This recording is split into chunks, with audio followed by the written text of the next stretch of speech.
जय हिंद दोस्तों, मैं अवनीश सिंह यूपीएससी हिंदी के इस ऑनलाइन प्लेटफॉर्म पे आप सभी का स्वागत करता हूं। और अपने पॉलिटी के चैप्टर में इमरजेंसी में इस टॉपिक से हमें शुरू करना है आज, है ना। Effect on the life of Lok Sabha and state assembly, यानी लोकसभा और राज्य विधानसभा के कार्यकाल पर प्रभाव। क्या कह रहा है? सिमिलरली द पार्लियामेंट में extend the normal tenure of a state legislative assembly by 1 year each time for any length of time during a national emergency, subject to a maximum period of 6 months after the emergency has ceased to operate. Similarly, यानी जैसे ऊपर हमने पढ़ा है उसी तरह से क्या है, जब राष्ट्रपति आपातकाल की घोषणा लागू हो तब लोकसभा का कार्यकाल इसके सामान्य कार्यकाल जो कि 5 वर्ष का होता है उससे आगे संसद द्वारा विधि बनाकर एक समय में 1 वर्ष के लिए बढ़ाया जा सकता है ना। और कितने समय तक के लिए? कितने भी समय तक के लिए, है ना।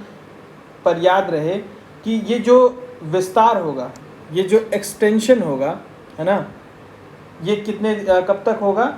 आपातकाल की समाप्ति के 6 माह से ज़्यादा नहीं हो सकता। यानी जब आपातकाल ख़त्म होगा उससे 6 माह से ज़्यादा उनके पीरियड को नहीं बढ़ाया जा सकता है। आगे, effect on fundamental rights. Fundamental rights पर इनके क्या प्रभाव पड़ेंगे इमरजेंसीज के? Article 358, 359 describe the effect of national emergency on the fundamental right, यानी कि जो आर्टिकल 358 और 359 हैं ये क्या करते हैं? Describe the effect of national emergency on fundamental right, मूल अधिकार पर राष्ट्रपति शासन, है ना। ये जो नेशनल इमरजेंसी है उसका मूल अधिकार पर, यानी राष्ट्रीय आपातकाल का मूल अधिकार पर क्या प्रभाव पड़ेगा इसकी बात करते हैं, है ना। राष्ट्रीय आपातकाल का मूल अधिकार पर क्या प्रभाव पड़ेगा इसकी बात करते हैं। नेशनल इमरजेंसी यानी राष्ट्रीय आपातकाल। क्या कह रहा है? Article 358 deals with the suspension of fundamental rights guaranteed bye article 19, यानी जो आर्टिकल अनुच्छेद 358 है वो क्या करता है? आर्टिकल 19 के सस्पेंशन से डील करता है। 358, 359 दोनों हैं, जिसमें 358 जो है वो आर्टिकल 19 से डील करता है और 359 बाकी के मूल अधिकार से।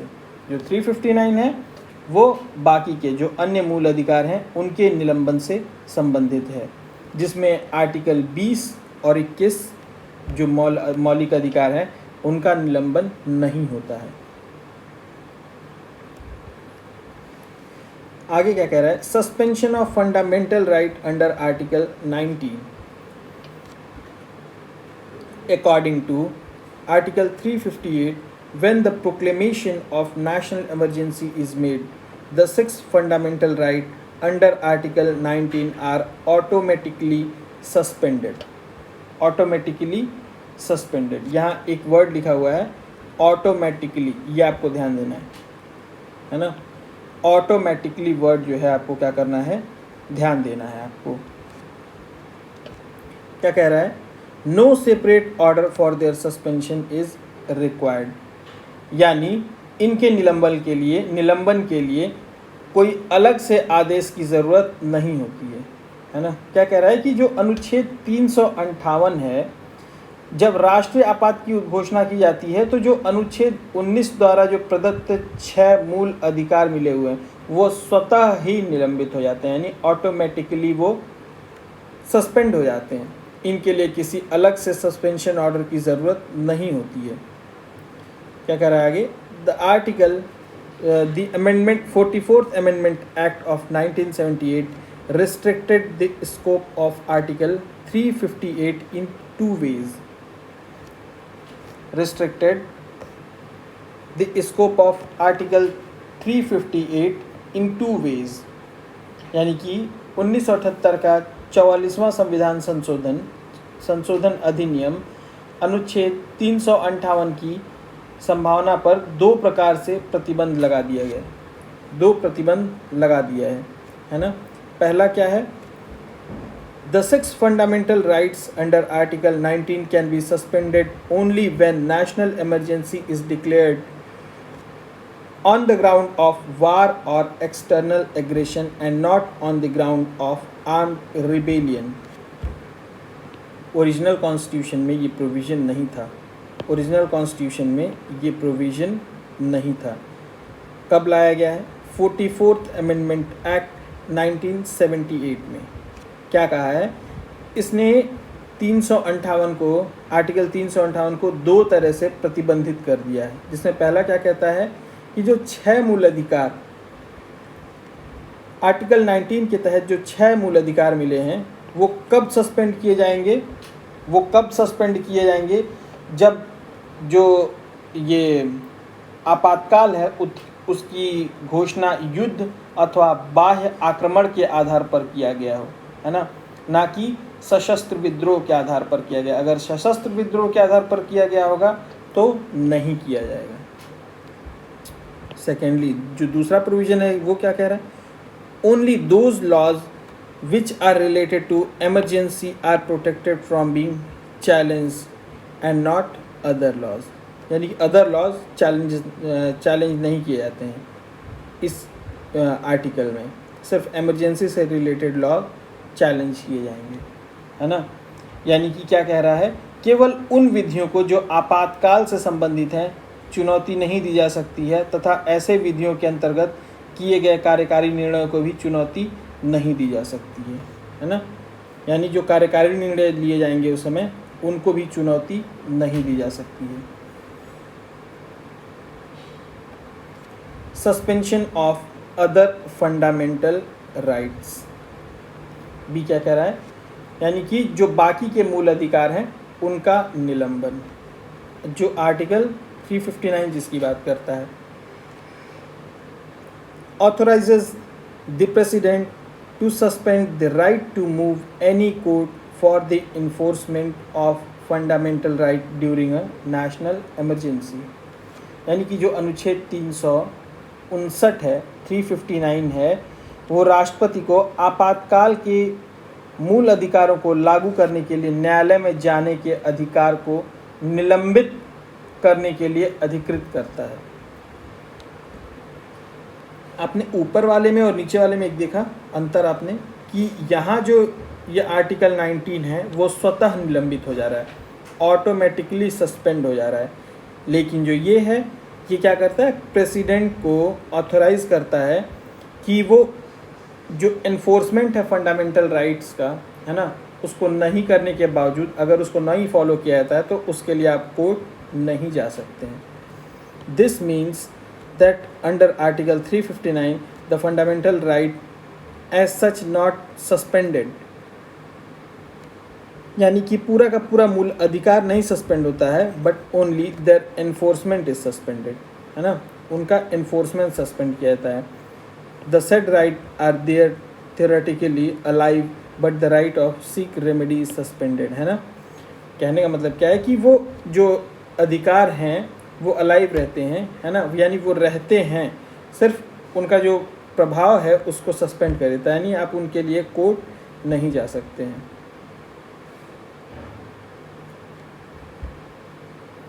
डिस्टिंक्शन बिटवीन आर्टिकल 358 एंड 359, ये देखिए, ये मैंने छोड़ दिया क्योंकि बार बार उन्हीं बातों को रिपीट किया गया है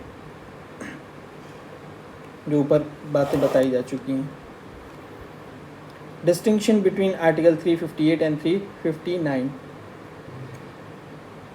358 automatically suspends the fundamental right under Article 19 as soon as emergency is declared. और Article 359 does not automatically suspend the fundamental right. It empowers the President to suspend the enforcement of specific fundamental rights. क्या कह रहा है ये कि अनुच्छेद 358 तो केवल अनुच्छेद 19 के अंतर्गत मूल अधिकारों से संबंधित है, जबकि 359 उन मूल अधिकारों से संबंधित है जिनका राष्ट्रपति के आदेश द्वारा निलंबन हो जाता है।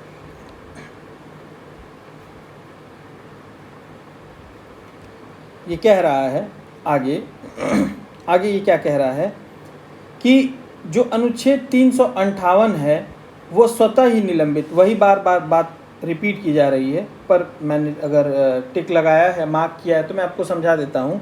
बार बार रिपीटेशन है उसी बात का, इधर उधर घुमा फिरा करके, और जो 359 है उसका स्वतः निलंबन नहीं होता। और ये बात बार बार मैं आपको फोकस इसलिए कर रहा हूँ क्योंकि ये दोनों को एक साथ दे करके ऑटोमेटिकली सस्पेंड लिख देता है पेपर में और आपसे हो जाती है गलती, तो ध्यान रखें इस बात का।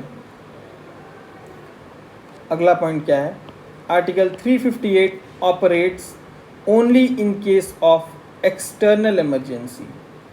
Only in case of external emergency, यानी कि जब इमरजेंसी वार या एक्सटर्नल एग्रेशन के आधार पे लगेगी, ना कि इंटरनल इमरजेंसी के टाइम पे, है ना। Article 359 on other hand operate in case of both external emergency as well as internal emergency. ये देखिएगा, ये जो पॉइंट्स है ना, यहाँ से बहुत ज़्यादा कंफ्यूज करते हैं यहाँ से, है ना। और एग्ज़ाम में यहाँ से क्वेश्चन आपसे बहुत शार्पली आपसे गलत करा सकता है यहाँ से।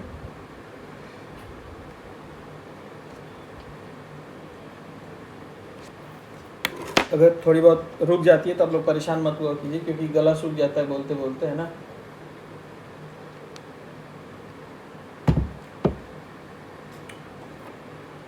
चलिए क्या कह रही है? Article 358 suspends fundamental rights under article 19 for the entire duration of emergency, while Article 359 suspends the enforcement of fundamental right for a period specified by the President, which may be either be the entire duration of emergency or a shorter period।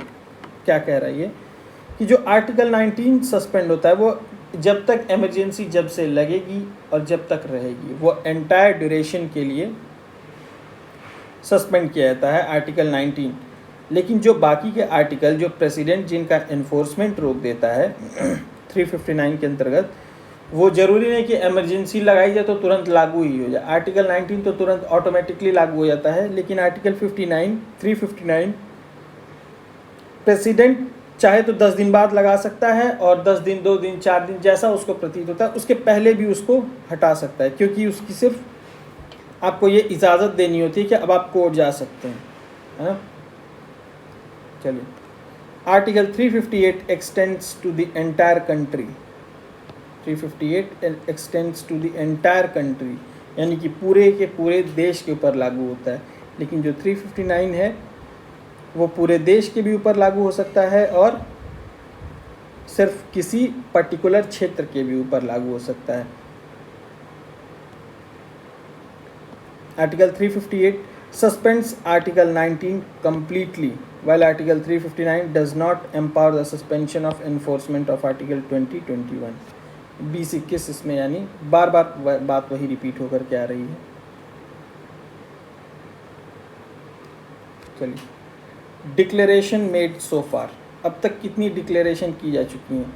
This type of emergency has been proclaimed 3 times so far.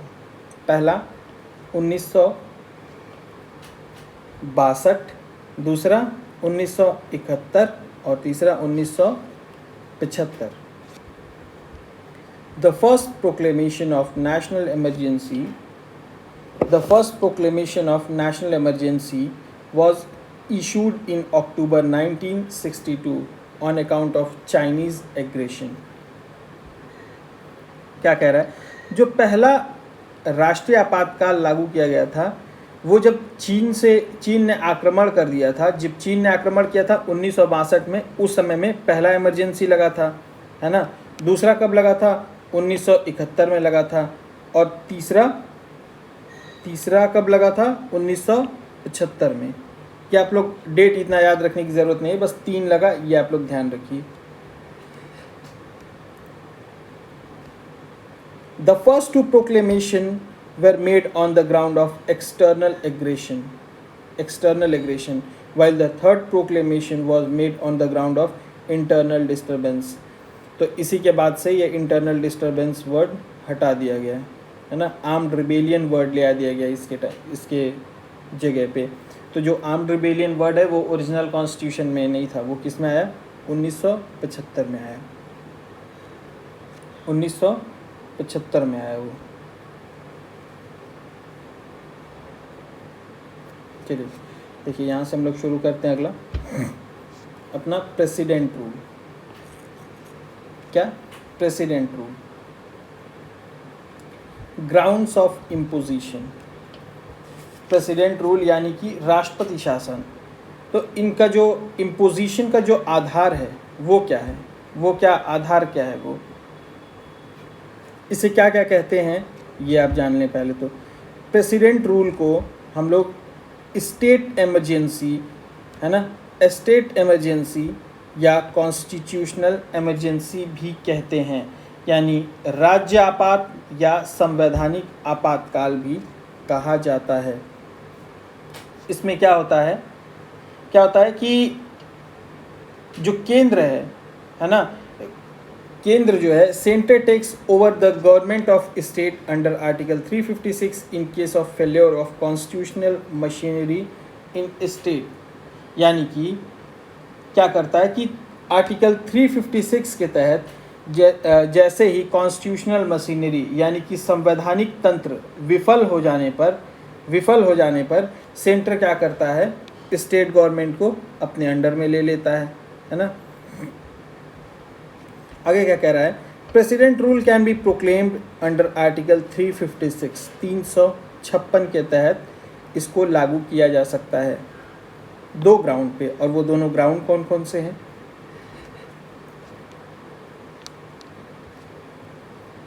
पहला क्या कह रहा है, article 356 empowers the president to issue a proclamation if he is satisfied that a situation has arisen in which the government of state cannot be carried on in accordance with the provision of constitution,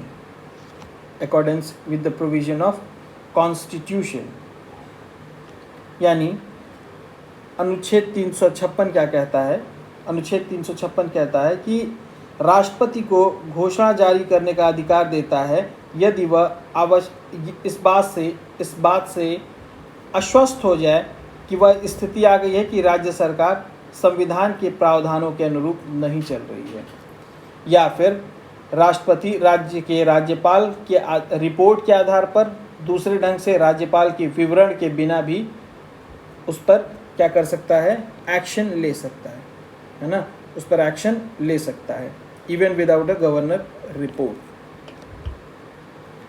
article 365 क्या कह रहा है, whenever state fails to comply with or give effect to any direction from the center, it will be lawful for the president to hold the situation has arisen in which the government of a state cannot be carried on in accordance with the provision of the constitution।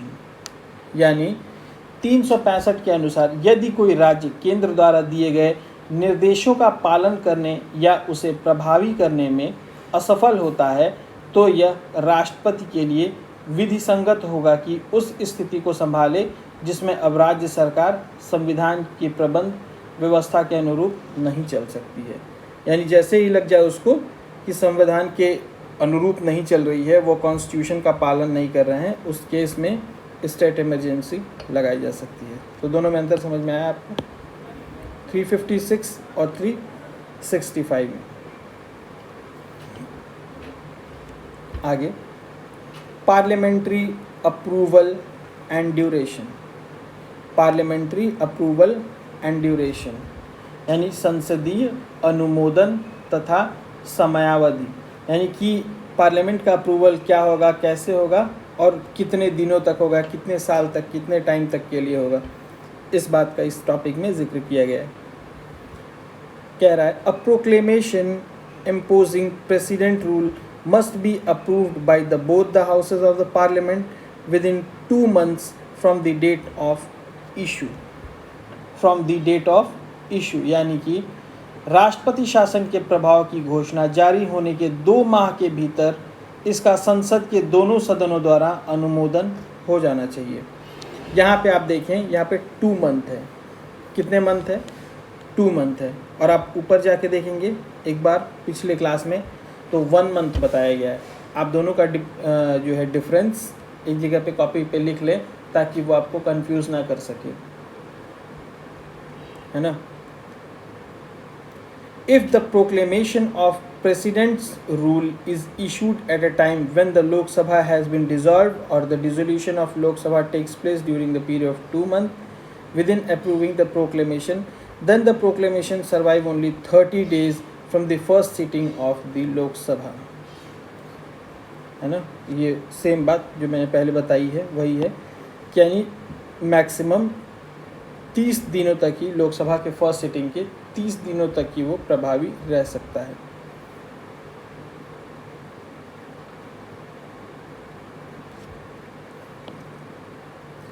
ये फिर वही बात कि अगर continuous till 6 month for a maximum period, हाँ यहाँ देखिए ये सबसे बड़ी चीज़ कि बाकी चीज़ें तो सेम है, लेकिन यहाँ पे देखिए it can be extended for a maximum period of 3 years।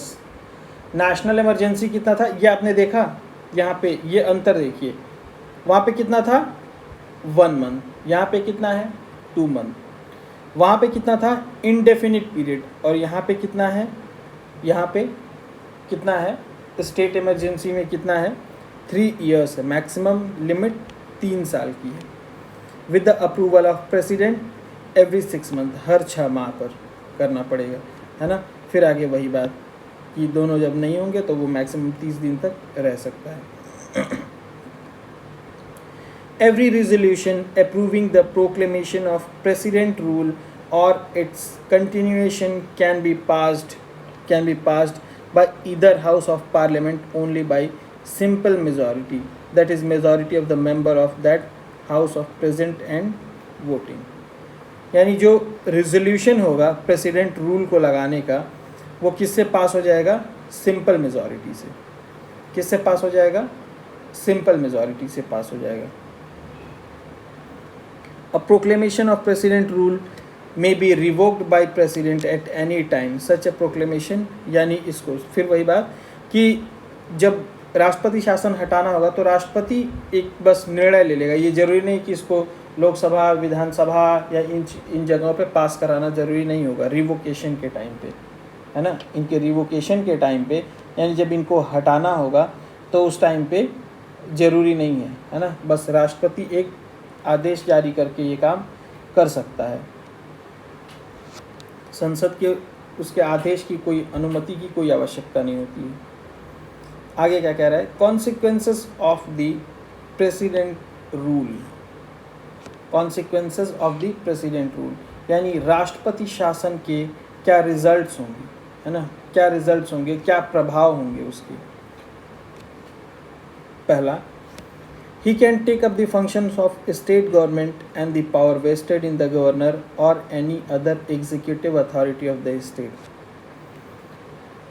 यानी कि वो राज्य सरकार यानी स्टेट गवर्नमेंट और गवर्नर के पावर को या फिर कोई भी कार्यकारी अधिकारी यानी कि कोई भी एग्जीक्यूटिव अथॉरिटी होगा अगर राज्य का, तो उसकी शक्ति कौन ले सकता है? प्रेसिडेंट ले सकता है उसकी शक्ति, है ना। अपने हाथ में ले सकता है उसकी शक्ति। क्या कह रहा है? He can declare the power of state legislature are to be exercised by the parliament.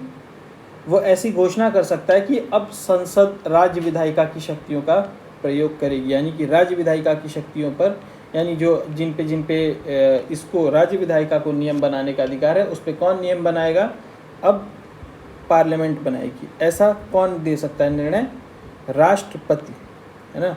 He can take all other necessary step including suspension of constitutional provision relating to any body or authority in the state. यानी वो लगभग सभी जो है important step ले सकता है जिसमें ऐसा लगे कि किसी निकाय या कोई अथॉरिटी हो उससे कोई अगर उसका निलंबन करना हो तो इस तरह का वो सारा कदम उठा सकता है। वो सारा उसको पावर्स उसको सारे मिले रहते हैं। When the president rule is imposed in the state, the president dismiss the state council of minister. यहाँ पे देखिए अंतर दोनों में समझ में आया कि यहाँ पे स्टेट काउंसिल ऑफ मिनिस्टर को डिसमिस कर दिया जाता है ना, सीधे बोला है, डिसमिसल वर्ड बनाया गया है, इसमें डिसमिसल वर्ड दिया गया है। और जबकि क्या कहते हैं, जो नेशनल इमरजेंसी है, इन दोनों में आप अंतर समझ पा रहे हैं। आगे क्या कह रहा है, the state government governor on behalf of president carries the state administration with the help of chief secretary of the state and the advisor appointed by the president. This is the reason why the proclamation under 356 is popularly known as imposition of president rule in state. Further, the president either suspend or dissolve the state legislative assembly. The parliament passes the state legislative bills and state budget. तो आप ये क्या पढ़ रहे हैं, आप पढ़ रहे हैं राष्ट्रपति शासन यानी प्रेसिडेंट रूल, यानी स्टेट इमरजेंसी। नेशनल इमरजेंसी में क्या था, आप ध्यान दीजिएगा, नेशनल इमरजेंसी में आप काउंसिल ऑफ मिनिस्टर को सस्पेंड नहीं कर सकते थे, आप डिसमिस नहीं कर सकते थे, जबकि यहाँ पे ये डिसमिस हो जाता है, इसका डिसमिसल होता है यहाँ पे। और जो स्टेट लेजिस्लेचर के जो बिल्स और बजट हैं वो कौन पास करता है, parliament. When the state legislature is thus suspended or dissolved, तो उस केस में क्या होगा, जिस केस में निलंबित हो जाएगी या विघटित हो जाएगी, उस केस में क्या होगा, parliament can delegate the power to make laws for the state to the president और to other authority specified by him in this regard. Parliament क्या कर सकती है, पावर डेलीगेट करना, यानी कि उनको दूसरे को अधिकार दे देना, है ना, किसी दूसरे को विधि बनाने की शक्ति प्रदान करना, है ना। क्या करेगी, प्रेसिडेंट को ये अधिकार दे देगी कि आप इनके लिए लॉ बनाएं, इनके मतलब बाकी काम करें, है ना, नियम बनाएं।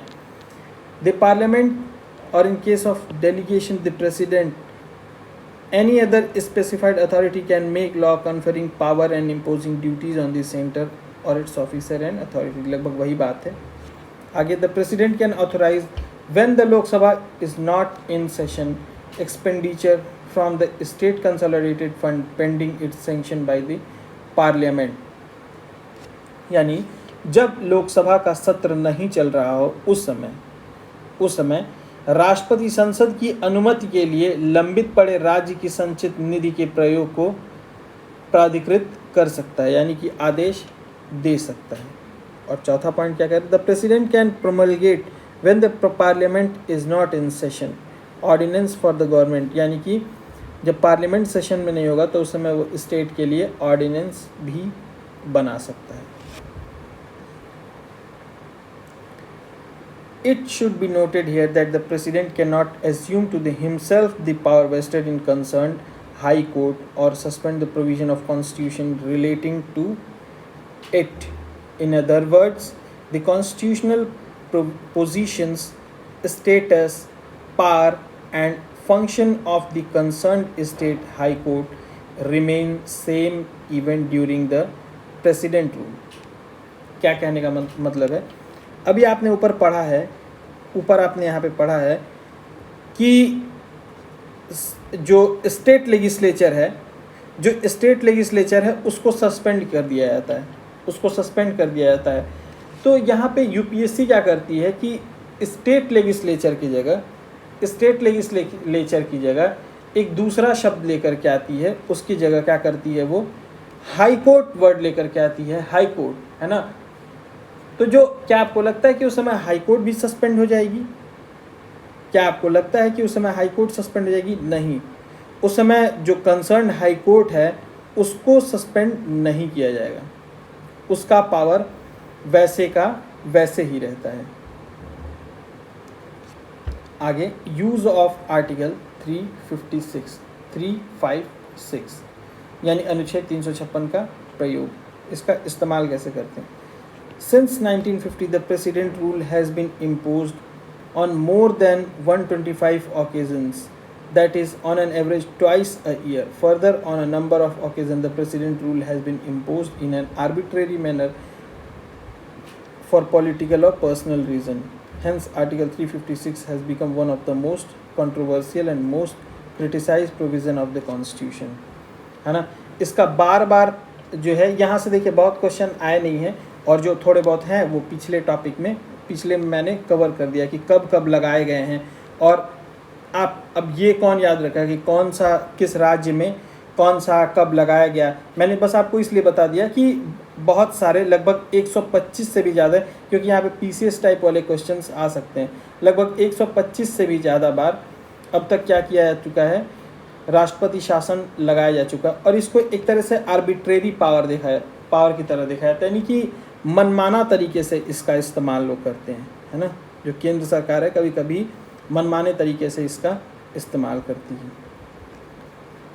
आगे ये आप देख लें, comparing national emergency and president rule. Comparing national emergency and president rule, यानी कि नेशनल इमरजेंसी का मतलब राष्ट्रीय आपातकाल और ये राष्ट्रपति शासन, इन दोनों में क्या अंतर है, ये सारी चीज़ें मैंने आपको पढ़ा दी हैं. इनको आप बस एक बार देख लीजिएगा, है ना. ये सारी चीज़ें पढ़ा दी गई हैं आपको. आगे हम देखते हैं scope of judicial review. Scope of judicial review. The 38th Amendment Act 1975 made the satisfaction of the President invoking Article 356 final and conclusive, which conclude not be challenged in any court on any ground. But this provision was deleted by 44th Amendment Act. यानी कि क्या कह रहा है, 38वें संविधान संशोधन में बोला गया था कि सीधे जुडिशियल रिव्यू का कोई स्कोप नहीं. आप सीधे सीधे समझिए, है ना, कि कोई स्कोप नहीं है उसको, यानी चैलेंज नहीं किया जा सकता है. लेकिन 44th अमेंडमेंट एक्ट में जुडिशियल रिव्यू लेके आया गया, यानी कि आपको कोर्ट में इस बात को, राष्ट्रपति शासन को कोर्ट में चैलेंज करने का अधिकार है. क्या कह रहा है इन बोमई केस. अच्छा, यहाँ से हम लोग जो है आगे, यहाँ से हम लोग जो है आगे अपने नेक्स्ट क्लास में देखते हैं स्कोप ऑफ जुडिशियल रिव्यू. यह है पीडीएफ, बट क्लास काफ़ी लंबी हो जाएगी तो आगे मैं कंटिन्यू कर लेता, बट क्या है अपलोडिंग में प्रॉब्लम होती है और फिर क्लास भी बहुत लंबी हो जाती है ना. तो आगे की चीज़ें हम लोग आगे की क्लास में अपने देखते हैं, है ना. Thank you and have a nice day. जय हिंद.